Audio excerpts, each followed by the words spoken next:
ป่าน้องปล่อยให้เจ้าเป็นสาวโสดอายเห็นน้ำตาน้องต้องมาเสียทางมีของดีบ่ฮู้รักษาเจ้าคือถิ่นคือป่าบ่หักษาไว้อายมาเห็นจึงเป็นคนผัวใจถึงแม่น้องผ่านสายแต่อายบ่แค่มันบ่เจือนคือตะฟังเซมันบ่เพคือดังคันแท้อายสิเอาหักแท้แส่ให้เกินเรื่องทางสายอายบ่ถือสาอยู่ที่ว่าเข้าใจกันมาร่วมใจสร้างฝันให้มันดังนี้ต่อไปนี้มีใครและเจ้า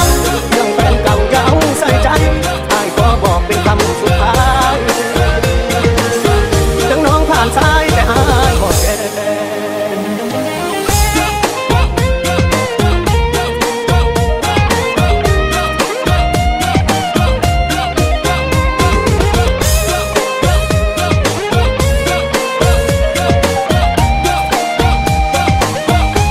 ของดีบ่ฮู้รักษา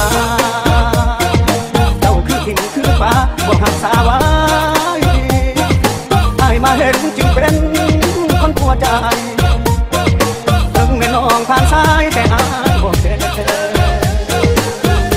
มันบ่เจือนคือตะฟังเซมันบ่เพคือดังคัน